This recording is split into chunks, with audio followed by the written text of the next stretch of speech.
So many of you will have seen on our Instagram page that recently Chris spent a couple of weeks in America visiting different campuses. It's the first time that Chris has been there since COVID, right? Yeah. So we thought we'd take this opportunity to have a chat, sit down, have a chat, talk about the trip.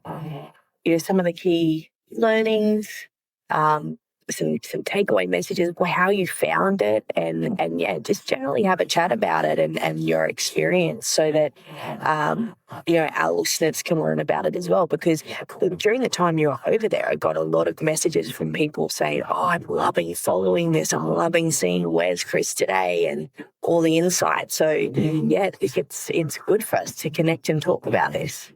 Yeah, well, there's lots of takeaways. I want to talk about them. But I think a lot's changed since I last went over pre-COVID, because the world's changed. So, and if we listen and watch the media, it's very selective as to what they put on. So it's very hard for us here in Australia to sort of know what's going on. Obviously, we do in our business, but what it did do, first things first, going to America reminded me of how awesome it is. So we know it's awesome because it's what we do daily for a living. Help young student athletes heading over there, but seeing it, touching it, there's nothing like it. So just being there was just amazing, and that's why we're having this chat, I think, just to be able to share some of those really important takeaways that I found from 10 days over there. Awesome. So what were some of those main ones, that you think, was there anything that shocked you that you didn't expect? What's different? What's the same? Yeah, give us an idea. A lot of it's the same. It's just awesome, but you forget until you see it and touch it, and it just reminds you. So, but I think just the vibrancy around the campuses. I was lucky enough to visit 7 campuses in 10 days and across 6 or 7 different states actually as well. So a lot of road tripping and pulling into university, driving through campus. That's one experience that anyone can do, but then getting onto the inside of the campus of meeting with coaches, touring facilities, getting a bit of an inside look as to how things work in the gyms, operations, everything. So I think just generally being on campus is my first takeaway. Just being on campus, college life is as vibrant as it's ever been. Makes me want to be even younger and do it all again. So that'd be probably the first takeaway: vibrancy of these campuses are so alive and well. College life. Yeah, awesome. And if you compare it to the last time that we both were in America was pre-COVID, and we did exactly what we did, touring around one campus to the next, meeting athletic directors, seeing new facilities. Do you think the facilities are better? They're getting more innovative? What was that like? What was the actual resources? Yeah, resources. I mean, these students have absolutely everything at their disposal. One thing that's changed since I've been over is just the real focus on nutrition. So nutrition stations and fueling stations available to all the athletes. And I think what happens in America, Americans and American universities being so competitive, once one university adopts those types of additions to their program, everyone else, well, we better do that too. So all the campuses we went to, regardless of how reputable or well-known or big name they were, they all had these amazing fueling stations. So athletes have got everything in one place. They've got their training, they've got their rehab, they've got their food that's of nutritious value to them. They've got any academic mentors in the same building, athletic mentors, coaches, everything at their disposal. So all within walking distance to the dorm. So that's the other thing. We talk about proximity being important. That was very evident on this trip as well. Everything is walking distance. Yes, some athletes have cars and bikes, but not out of necessity, out of want. Yeah. You were meeting with lots of athletic directors, coaches over there, and talking to them about the athletes that we're working with internationals, Australians. What was their what were their thoughts around recruiting internationals at the moment? What were they asking for? What was their feedback? Well, I think the word I've used is appetite. So there's an appetite for internationals as much as there's ever been. So, like I said before, Americans being competitive. If one university is having a really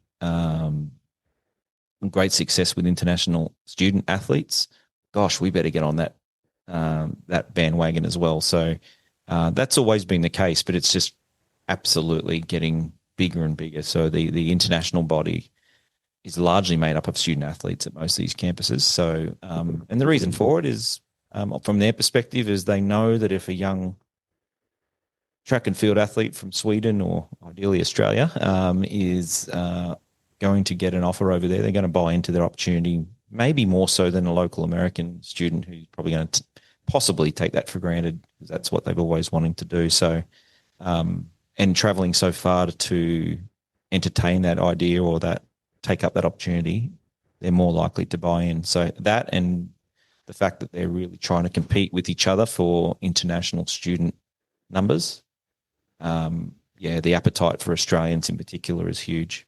So we get asked this a lot at the moment in the current climate is around internationals. Are they still wanting? Is there any impact? So from what you're saying, no impact. There is.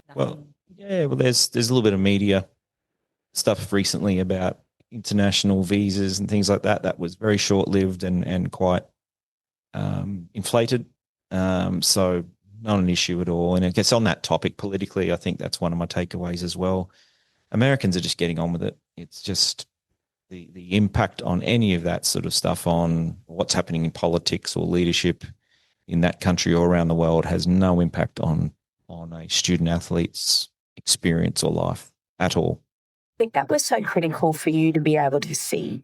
So we had our study and play family catch-ups, in Brisbane, Sydney, Melbourne, Perth, that we have in June, July every year.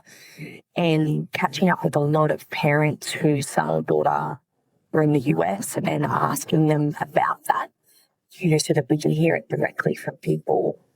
It was, the majority, if not all of them, saying, I know more about what's going on. I'm updating them about stuff that we're seeing on the media, and they're saying, what about that? And, daughter is saying, I have no idea what you're talking about that. I've never even heard about that. So we've always talked about the bubble that is being a student athlete in college, no matter what else is going on around there. And that's still the same now. So I think it's just so valuable, though, for you to go and see that as well. We've been hearing great things from all of our student athletes and families, but for you to actually be on the ground and see that is so important. These kids have got such a specific life. So they've got a very timetabled, structured life that may not sound exciting because where's the fun in that? But there's plenty of time for fun, of course, for them. But their life is sport, competing or training, looking after their body, looking after their mind, studying, being with teammates, being with new friends, traveling around campus. If they're not on campus, they're traveling with their team to compete.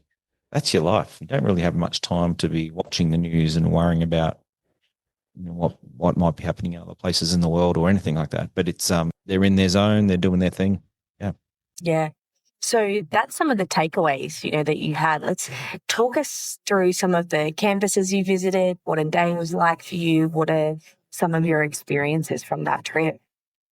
Yeah, I think it comes back to the competitiveness again. I think if we talk about how competitive these universities are, well, they're getting better and better and better, the facilities, the money. So they want success. So it's so important for student athletes on this end to get as good as you can on this end before you go to college. And then college will hopefully do the rest for you and help launch you into whatever you want in your sport. But don't rely on America to take you from scratch to a phenomenal athlete. Let's get the work done now. So to do that, you've got to start early. So it's never been more important to start this process early. Step one is education, being educated about it, having a meeting with us and finding out more about it. And then subject to your desire to go over, it's in your best interest just to be starting earlier. Early being, year 9, 10 in some cases, if that's suitable. But yeah, so that I think that's a couple of really important takeaways. I think just NIL, this is worth another podcast at some stage, but for those who don't know, name, image, likeness is a new rule brought in, particularly for Division One use in NCAA. The ability for student athletes to now make money out of their ability and prowess as an athlete. It's just skyrocketing. Some of the numbers being thrown around with some of the athletes I spoke to over there is quite astronomical, 6 and 7 figures. A lot of that's driven by American football. So that was a really big takeaway. American football is absolutely king. Whether you like the sport or not, it is what's funding all of the sports that we work with every day. And I got to have a really sneak peek of that really up close and personally on this trip, which I'll tell you a little bit more about in a minute. But I think the takeaway from NIL is that it's never been better time to go to college and cash in on that if you're good enough. It can be an extra motivator for some families to sort of come out of college with quite a bit of money in the bank. And I think they're probably my main takeaways. I think we can save the rest for another podcast. So let's talk about your time over there, your days that you had traveling, going from campus to campus, visiting, some amazing universities. I'll go through it chronologically, but really quickly. I think day one, pulled into LA and without a lot of sleep, had an opportunity to wait around for my next flight. Why not go to University of Southern California, half an hour away, one of the most beautiful campuses you'll ever see. And we just so happened to have 2 of our student athletes there available to catch up with me. One was Sarah Hammett, a young golfer who's just was only a month into her experience when I arrived, and then Lily Fairclough was into her 3rd year as a tennis player. So they'd got to know each other very well. They both met up with me. We did a tour of both of their sporting facilities in tennis and golf. We had a lovely dinner together where we spoke about, what their experiences have been like to date, and it's just been everything and more that they'd hoped, and seeing them interacting with some of their teammates whilst I was there, how proud they were of their campus and of their experience that they're having was amazing way to start the trip. So jumped on a plane, eventually got a hire car, and I ended up in Johnson City, Tennessee, where I caught up with another guy from Brisbane who's a former collegiate athlete, very famous one in America, Jesse Williams, an American footballer who won 2 national championships with Alabama. I wanted to get a really sneak peek of what this engine room of football really does for all the sports and scholarships. So he introduced me to a few universities on the inside in football. East Tennessee State University was the first one we went to, and quite amazing. A lot of takeaways from that, but just seeing it's a reasonably smaller Division One university, but the access to NIL, the access to phenomenal facilities and mentorship that these young footballers get, and how that trickles into all the other sports. That was my big takeaway from probably that day. And then the next day, lots of travel. We traveled probably through 5 states and on the way, traveling through Clemson University, a big university in South Carolina with the great history of athletic excellence and academic excellence. Again, looking through the tours there, touring through the facilities there, just absolutely mind-boggling. And that was an interesting update from me, because the last time we went to America, we visited Clemson, but we didn't go to the football side of it, the American football. We did all the other sports. Can you tell everybody that football almost had its own side of the campus that was everything it all had in Hollis, but it had part of their own? Yeah, not almost. It was definitely very segregated in a just a way that's very, very hard to explain. You have to see it. And as we're talking here, listeners, viewers can see some of the footage here of Clemson, big, bright orange colours everywhere, but just the sports medicine in particular, the indoor fields, the practice fields, the fields just for the kickers, the fields for the linebackers. It's just phenomenal. And, no excuses for these guys not to be as good as they possibly can in their chosen sport. So went on to Georgia from there, University of Georgia, really, really big college university in Athens, Georgia. Beautiful place, beautiful campus. The big takeaway from that is just, and you forget again, just how vibrant these communities are, but also merchandise. Like, oh my gosh, everything in red and black, which are the colours there, the Georgia Bulldogs. Going into their merch stores and almost getting lost like you're in Maya. It's and levels, and it's just quite incredible. So I got lost there, and again, that was just a really big takeaway. Just how much money is generated through these universities, through the actual local fans as well. On game days, they'd be making millions of dollars that again gets poured back into the local economy, which is all good for the university, which helps build facilities and everything. So everything comes from that. And then on to Alabama. Alabama was probably the flagship university of the particular trip, because that's so Jesse Williams is accompanying me, and he's an alumni of that university before he went on to become, of course, a Super Bowl winner with Seattle. So getting that inner pass onto a game day, that was just nothing short of phenomenal on day 5 or 6, I think.